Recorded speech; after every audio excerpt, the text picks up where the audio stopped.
Keep your fingers crossed for me. All right, everybody. Oh, and we have a cloudy camera.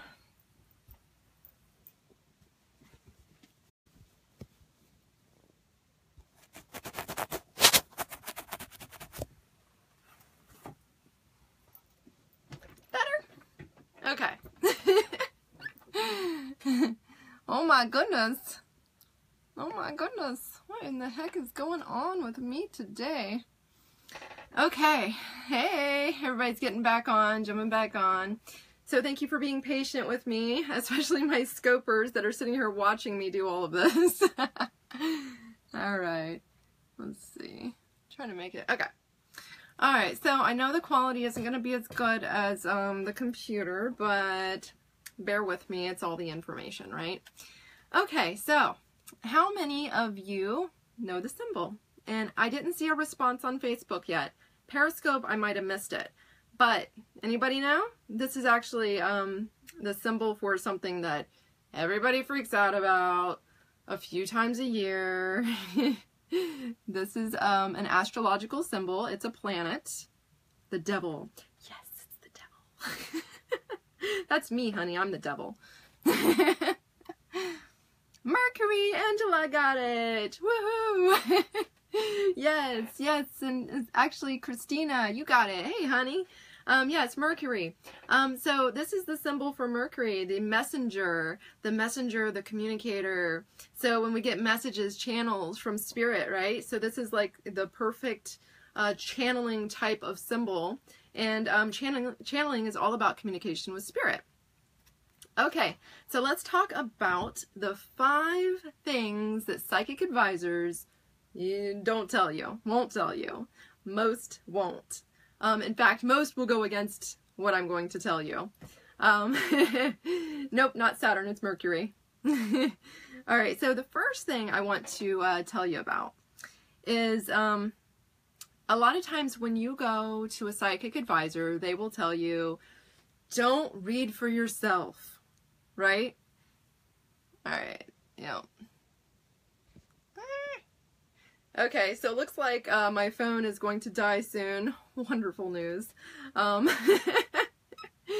me see, I might need to... Well, let me go grab the plug for this thing. I don't know. I think I should probably grab the plug for it. Hang on just a second, I gotta grab a plug. So give me a minute. Sorry, guys. Technology tonight. Is Mercury retrograde? No.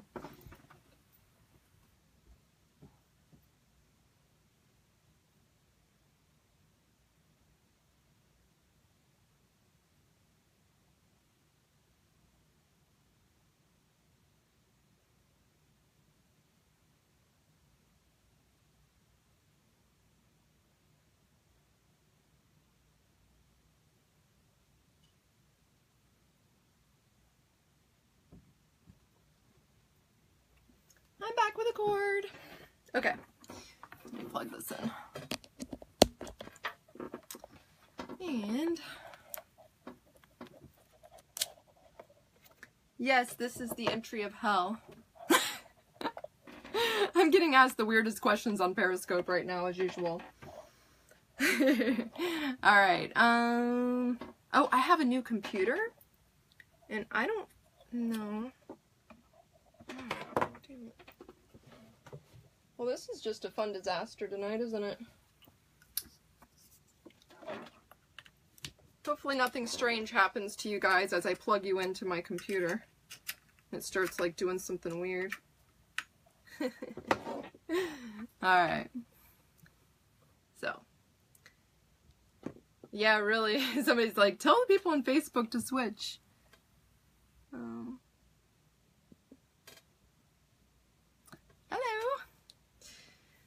So, alright, the first thing they will tell you is do not read for yourself, right? Well, I have been reading for myself for 17 years. I do channeling, just pure channeling with spirit, and I also do tarot cards for myself every single day. So, if they tell you don't read for yourself, it's because, well, there's a few reasons, right? First of all, you can get confused, especially if you don't know what you're doing. Your mind can get in the way if you don't know how to channel properly. If you don't know how to be objective in your own readings, right? If you don't know how to listen to spirit without getting your ego and your mind in the way. Now, that's one reason they'll tell you that. Another reason, well, they want you to come to them, right? That's another reason you'll get that sometimes. But, you know, it is a warning because a lot of people have a hard time reading for themselves. But that's something that I'm very good at, something that I teach, actually. And I'll be teaching it at the end of this month. Come October 25th and 26th, I'm going to have a couple of webinars that you can join and learn how to read for yourself. For free, yes. So you should join me. So yes, you can read for yourself, no problem. You can get a little confused sometimes. And if you do, then just do a different type of channeling. Like, you could look at your astrology chart. You could do spirit guide connection instead of tarot cards. If you're feeling like, oh, I feel a little confused even though I'm looking at the cards, do some meditation work, do some tantric work, which opens up that channel, right? The chakras. And another thing you can do is just go get clarification from someone else. And for me, at least, when I go get clarification, they say the same damn thing to me that my spirit's already said to me and what I already saw in the cards. So I always get confirmation. It's nice to get confirmation. It feels good. It's like, oh, good. They're saying the same thing that I'm saying, right? So it's good to get some confirmation, especially when you're learning and you're developing, or maybe you're in a confused time, right? But that's the first thing. They'll tell you not to read for yourself, and I disagree. I think you should read for yourself. Right? You should be intuitively tapping into spirit on your own, right?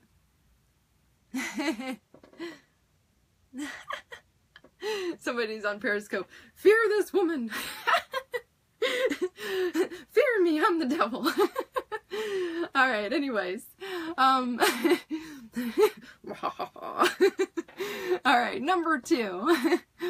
Number two.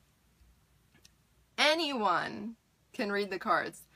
Many times people will say it's a gift and only certain people can do it. Sorry to say, guys, not true.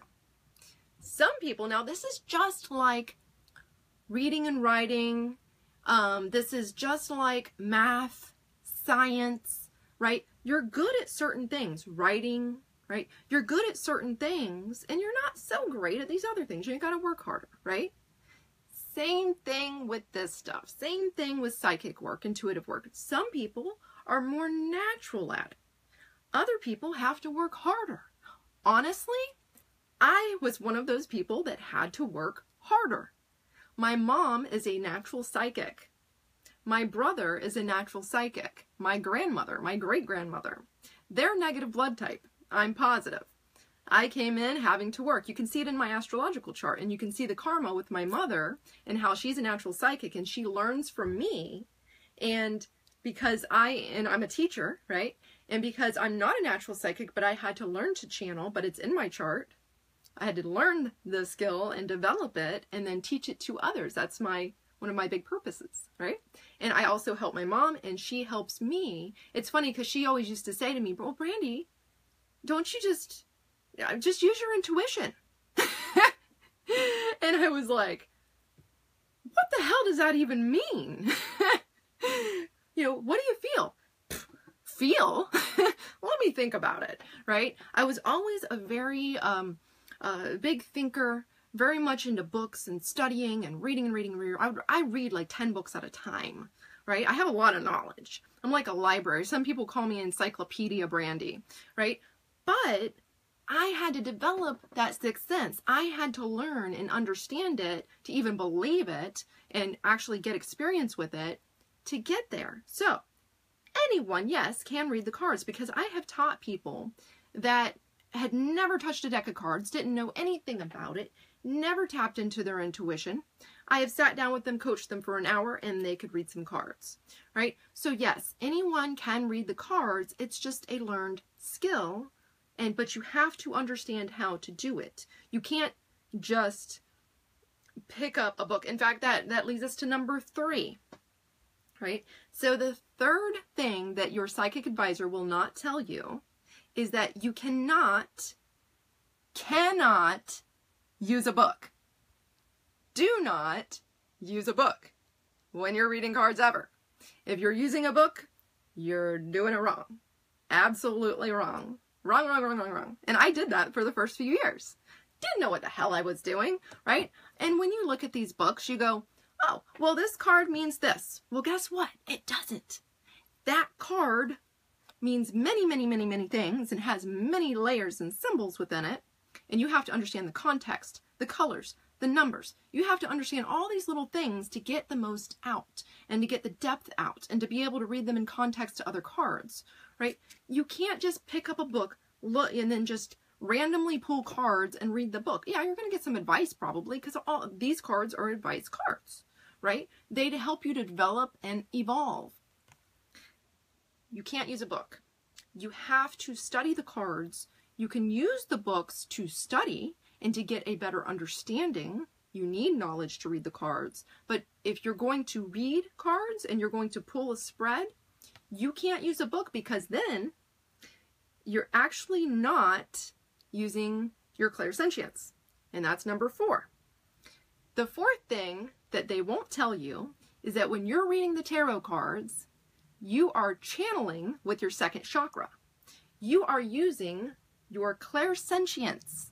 Clairsentience, not clairvoyance. You are using clairsentience. And so you have to develop your clairsentience abilities and develop those skills of clairsentience to effectively read the tarot cards. Without the clairsentience, you will not be able to read the tarot cards. Now, what I mean by clairsentience. Clairsentience is where you are able to feel. This is the intuitive feeling. So if you ever watch me read forecast on Monday nights, you'll see how I do it. And the way that I do it is I stay focused, right, on whatever I'm reading for. And I take my left hand. This is the more receptive side of the body, right? This is the more receptive hand, the more feminine, receptive, intuitive hand. You can use either one. I use my left because, yes, that is the more receptive. So I feel better with it. And so I take my left hand and I go over the cards while I'm focusing on whatever that situation is. And I will feel something from the cards. Now, the only way you can feel something from the cards is if you connect to the cards with your clairsentience. You have to connect to each individual card. That's why you can't use a book. Because when you use a book, you're not using your intuition. You're not using your clairsentience. You are just randomly pulling cards without knowing them. And if your intuitive body, your etheric, does not have a connection to those cards, it won't pull the right cards for you. They have to be an extension of your energy body. They are a tool of your channeling. So when you get to know each individual card and you have an understanding of the cards, then when you pull the cards, you pull and you will feel. And you can actually do some different exercises. We'll go over this in the webinar. It's way too much. But you can actually do a lot of exercises to develop this. And so you put your hand over it, and you can feel the different, I can tell, I'll feel like a heavy pull to a certain card. And it's different for everybody. Sometimes you'll feel heat or coolness. Sometimes you just do it without even thinking about it. You just do it, you just pull, and you don't even consider the feeling, right? Because your hand, it's what we call muscle memory. Tapped into your clairsentience. Okay, so clairsentience, again, is your second chakra down here below your belly button. And that is where you connect. That is where you connect to spirit, and that is where you connect to other people. So when you are reading, that's what you're doing. You are connecting to the cards, you are connecting to your spirit, and you are connecting to the other person, right? If you're reading for someone else, or even a person in the situation. So it's all about your clairsentience. Today, here's the thing, I feel my ancestors, I feel my intuition. Oh, okay, cool, Ursula. Hi, Ursula. You were the one that was talking to me about cord cutting, right? Yeah. So I ordered the book. I was posting on Vibe Tribe about it, and I ordered the book on the cord cutting by Rose Rosetree, and I'm gonna read that this weekend. I'm super excited about that because it's something that I have been really thinking about lately. And so yeah, thanks for bringing that up to me. All right. Oh, and here's the fifth thing. Ready? Number 5. The fifth thing that a psychic advisor will not tell you is that you actually don't need to read a spread. To read the cards, you do not need to use a spread. Now, here's the cool thing. You can read a spread, and when you do, it can be very, very clear and easy to read. But once you get tapped in with the cards, you can just pull cards. You can just ask the questions in your head, pull cards, just what do you see, what do you see, what do you see? And I learned how to do that when I was working at Universal Studios as a reader.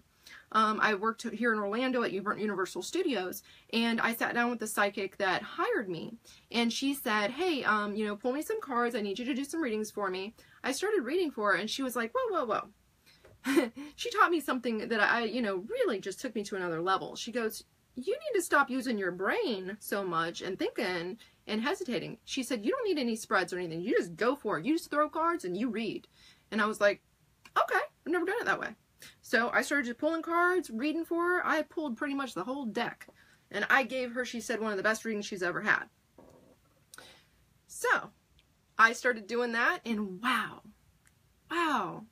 so easy. I would just sit there with the whole deck, 78 cards, just throwing cards, reading. I mean, all they are is a tool. They're a channeling tool. And so your eyes will go to where you're supposed to go.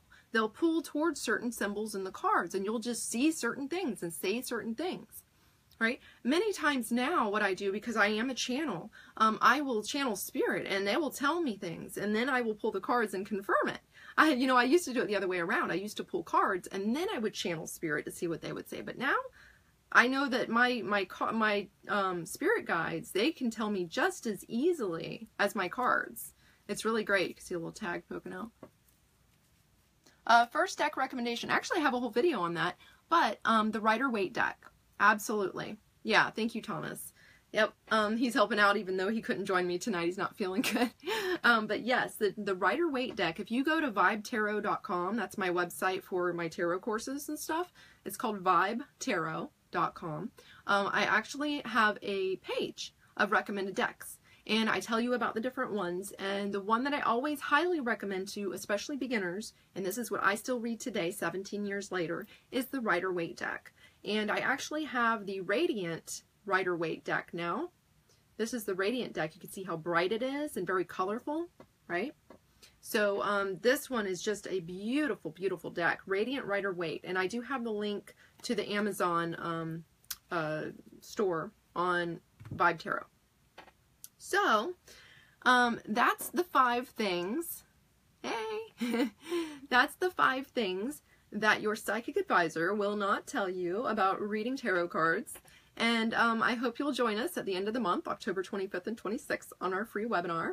And I do have that Celtic Cross cheat sheet because, yes, I do still pull spreads all of the time. In fact, I did a Celtic Cross today for one of my clients, and I did a Celtic Cross for myself today. I love doing Celtic Cross. I also love doing relationship spreads, which I will talk to you about as well coming up. Yeah, the cheat sheet is up on Facebook. I'm going to post it in the comments because I tried posting it on the post, but unfortunately I had to get rid of that post, so I couldn't do it from my phone. But yeah, I have that cheat sheet. I know a lot of you already downloaded it, and I hope you have a wonderful rest of the week. I will dress up as something different on Monday for you all. I won't be a fortune teller. I'll be something else on Monday. I won't tell you what it is yet. And hopefully Thomas will join me on Monday as well. Oh, love you. All right. Namaste, everyone. Love and light to all of you. Oh, thank you. Yeah, spirit guides, one of my favorite subjects besides the tarot and astrology. My 3 favorite subjects. So, yay. Thank you. Y'all have a wonderful night. And thank you so much for joining me. Love you all. Mwah. And I will see you on Monday. Bye for now. If I can turn it off. Maybe we'll just stay on all night. And we'll just hang out and have popcorn.